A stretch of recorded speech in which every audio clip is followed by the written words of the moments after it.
नमस्कार, वंदे मातरम। मैं हूं श्याम गिरी। आप देख रहे हैं हमारा चैनल मुद्दा भारत का। मुद्दा भारत का यानी मुद्दा आपका। मुद्दा बना है महाराष्ट्र के राजनीति का। जी हाँ, महाराष्ट्र की राजनीति की बात करें तो कल विधानसभा के अध्यक्ष राहुल नार्वेकर ने जिस तरह फैसला सुनाया है, उसकी वजह से जो है उद्धव ठाकरे शिवसेना में जो है खलबली मची हुई है।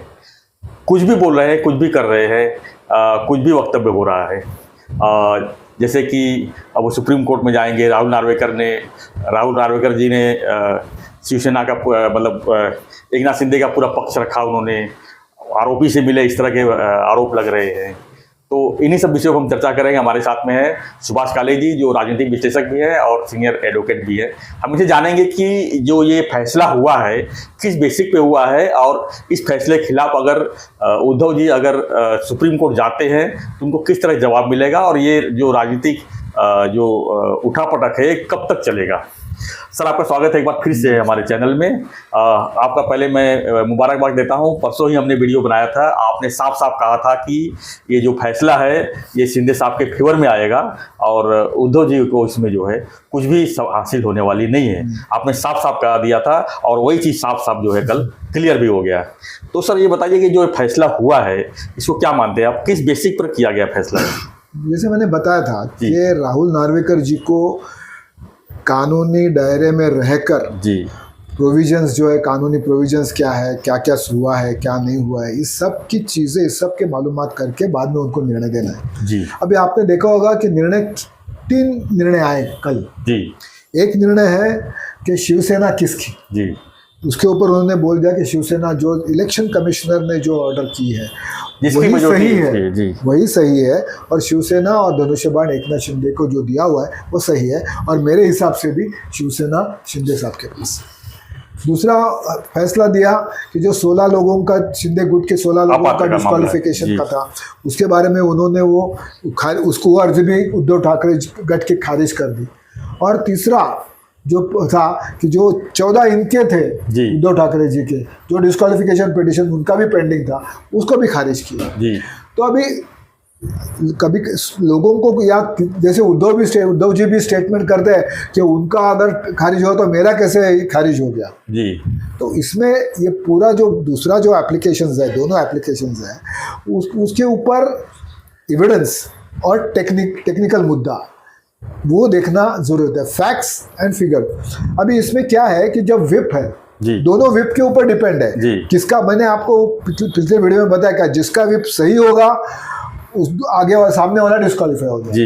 लेकिन मैंने ये भी बताया था कि मेरे हिसाब से दोनों विप में टेक्निकल प्रॉब्लम्स है, और वैसे ही है जो निर्णय राहुल नार्वेकर जी ने दिया है, उन्होंने यही निर्णय दिया है कि दोनों विप गलत है। जिस तरीके से विप होना चाहिए उस तरीके से विप नहीं है, उनमें कुछ त्रुटियां हैं, कुछ कमियां हैं, और इसकी वजह से ये विप नामदारों के ऊपर लागू नहीं होते हैं, और इसीलिए उन्होंने डिस्क्वालिफिकेशन कैंसिल की दिया। अभी रही बात शिवसेना नाम और धनुष्यबाण की, तो उसके ऊपर भी उन्होंने यही कहा हुआ है कि इलेक्शन कमिश्नर का निर्णय, उसके बाद उन्होंने जो मेजॉरिटी और किसके पास ज़्यादा संख्या है वो सब देखकर उन्होंने शिवसेना, एकनाथ शिंदे जी के शिवसेना को ही शिवसेना नाम और धनुष्यबाण दिया हुआ है। अभी उद्धव जी बोल रहे हैं कि मैं इसके खिलाफ सुप्रीम कोर्ट जाऊंगा, ये करूंगा, वो करूंगा। देखो क्या है, मेरा खुद का कहना तो ये है कि कल का जो रिजल्ट आया है वो कोई किसी को भी आश्चर्यकारक हो ही नहीं सकता। This was expected. जो ये रिजल्ट आएगा तो मेरे हिसाब से हर एक को मालूम था, उद्धव जी को भी मालूम था, संजय राउत को भी मालूम था, शिंदे साहब को भी मालूम था, फडणवीस साहब को भी मालूम, ये रिजल्ट यही आने वाला था। पवार साहब को भी मालूम, और पवार साहब को भी ये रिजल्ट तो यही आने वाला था। लेकिन हर एक अपनी अपनी रिएक्शन देता है, हर एक दिखाता है कि अरे बड़ा अन्याय हो गया, ये हो गया, वो हो गया। ये सब राजनीति की बातें हैं। और कल अगर उद्धव जी सुप्रीम कोर्ट भी जाते हैं तो मुझे ऐसा पूरा यकीन है कि राहुल नार्वेकर का जो भी फैसला है वही कायम होगा। सुप्रीम कोर्ट क्या फैसला देगी? क्या कहेगी कि राहुल नार्वेकर जी ने जो फैसला दिया है वो मतलब उनके हक की फैसली है, और जो मतलब कि सुप्रीम कोर्ट के हाथ में ये फैसला है ही नहीं है? ऐसा बोल सकते क्या है, सुप्रीम कोर्ट में अभी वो ये 3 चीज़ें हुई है कल, 3 ऑर्डर्स हैं। तो हो सकता है कि जो आमदार अपात्र का जो निर्णय हुआ है उसके ऊपर तो मुझे लगता नहीं सुप्रीम कोर्ट जाने की कोई ज़रूरत है। जी। मालूम नहीं अभी जाएंगे नहीं जाएंगे, वो आगे समझेगा। लेकिन शिवसेना नाम और धनुष्य बाण निशान ये जो दी उन्होंने सभापति जी नार्वेकर जी एकनाथ जी को दी है, उसके ऊपर हो सकता है वो सुप्रीम कोर्ट जाएंगे। सुप्रीम कोर्ट में फिर से एविडेंस देखा जाएगा, डॉक्यूमेंट्स चेक होंगे, ये सब होगा, और आखिर में वो जो सुप्रीम कोर्ट को लगेगा कि नहीं नार्वेकर जी ने जो फैसला दिया है वो सोच समझ के कानूनी दायरे में और पूरा घटना के अनुसार, भारतीय घटना के अनुसार दिया हुआ है, तो उसमें कुछ। और दूसरा, सुप्रीम कोर्ट को नार्वेकर जी का फैसला में अगर कोई गलती मिलती है, गलती लगती है, but totally false, totally illegal और वर्ड है, तो वो इंटरफेयर करेंगे। अगर नहीं तो सुप्रीम कोर्ट इंटरफेयर करेगी। तो मेरे हिसाब से जो भी हुआ है उन्होंने अच्छी तरीके से हियरिंग दी है, सबकी सुनवाई की है, सब डॉक्यूमेंट्स देखकर उन्होंने अपना निर्णय दिया है। मुझे लगता है ये निर्णय सुप्रीम कोर्ट अगर उद्धव जी जाते भी है तो भी ये कायम होने वाला है। एक चीज़ आप बताइए कि कल नार्वेकर जी ने एक ये भी कहा था कि घटना के हिसाब से 2018 में जिस तरह से उद्धव जी ने क्लेम किया था शिवसेना का, तो शिवसेना जो है उनका नहीं है और शिवसेना जो है मेजोरिटी के हिसाब से तय हुआ है। तो इस पर आप क्या कहेंगे? क्या लगता नहीं कि शिवसेना जो जिस तरह से वो लोग मालिक बने हुए थे शिवसेना का, उसको लेकर जो है नार्वेकर जी ने क्लियर कर दिया कि ये शिवसेना जो है जिसकी मेजोरिटी रहेगी उसके पास जाएगी, ऐसा कल को ये है, ये शिवसेना किसी और पास भी जा सकती है। क्या है जी, ये प्रॉब्लम हमेशा वन मैन पार्टी में होता ही है जी। यहाँ पे बाला साहब ठाकरे जी ने शिवसेना शुरू की थी जी, कहीं अभी उधर ममता बनर्जी ने तृणमूल की है, फिर और एनटी रामाराव ने वो तेलुगु देशम की थी। तो ये वन मैन वन पार्टी जो रहती है ना, उनके यहाँ ये प्रॉब्लम होता ही है।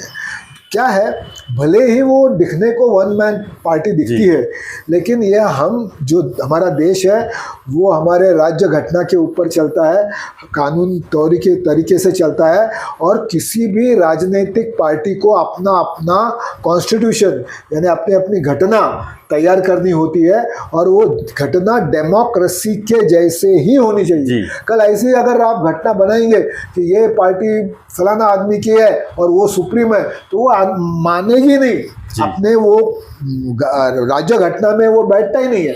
इसलिए उनको भले उस पार्टी में हुकुमशाही चलती भी हो, लेकिन घटना उनको डेमोक्रेसी के हिसाब से ही दिखानी पड़ती है और डेमोक्रेसी के हिसाब से ही फैसला होता है। यानी कि आने वाले दिन में भी अगर कोई क्लेम करेगा कि शिवसेना के मैं मालिक हूँ, हाँ, तो अगर मेजोरिटी उसके पास मेजोरिटी जाती है और वो कहीं और कोई डिफेक्शन होता है और वो प्रूव करता है कि घटना के अनुसार मेरे पास शिवसेना है, मेरे पास मेजोरिटी है, मैंने कानूनी तौर तरीके से ये सब अपनाया है, तो शिवसेना उसको जा सकती है। इसमें इसीलिए मैंने कहा ना कि दिखने को पार्टी वन मैन की दिखती है। जैसे अभी भाई ये टाटा बिरला की कंपनी है, ये टाटा की कंपनी है, अडानी की कंपनी है, अंबानी की कंपनी है।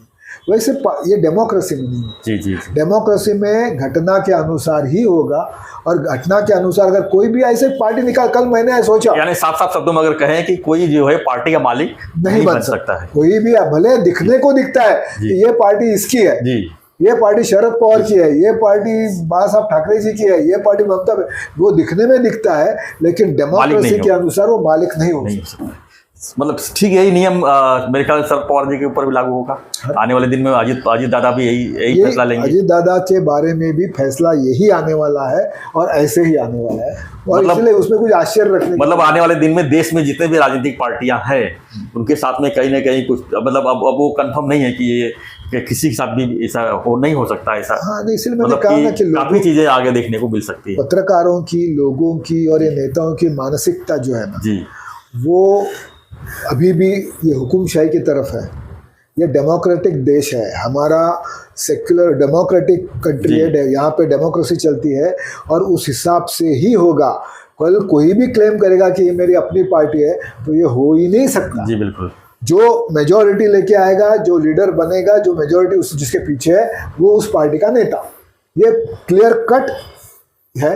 और जैसे मैंने बताया कि हर एक का, आप अभी ये शिवसेना को कॉन्स्टिट्यूशन छोड़ दो जी, किसी और भी पार्टी का ले लो, बीजेपी का ले लो, कांग्रेस का ले लो, तृणमूल कांग्रेस का ले लो, किसी भी पार्टी का समाजवादी पार्टी का भी मामला हो चुका है। कम ज्यादा ऐसे ही है, they have to be at the democratic base only. Yes yes. कल ऐसा बोल भी नहीं सकते वो कि नहीं हमारा ये फलाना फैमिली है, ये होल एंड सोल है और इसके उसको सब पाव दिए। जैसे शरद पवार जी ने बीच में स्टेटमेंट किया था कि राष्ट्रवादी मैं हूं और मैं जो निर्णय लूंगा वही कायम नहीं होता है।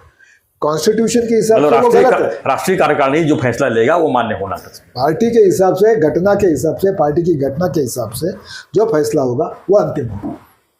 थैंक यू सर, आपने काफ़ी कीमती बातें बताई जो कि आने वाले दिन में कई जगह देखने को मिल सकती है।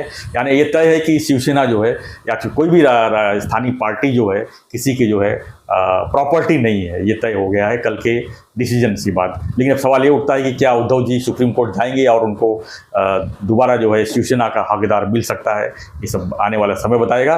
लेकिन हमारा एक रिक्वेस्ट है, चैनल को आपने सब्सक्राइब नहीं किया है तो सब्सक्राइब कीजिए, क्योंकि हम जो है राजनीतिक मुद्दों पर, देश भर की राजनीतिक मुद्दों पर चर्चा हम करते रहते हैं और राजनीति के अंदर की बातें को जो है विस्तार से हम आप तक पहुंचाने की पूरी कोशिश करते हैं।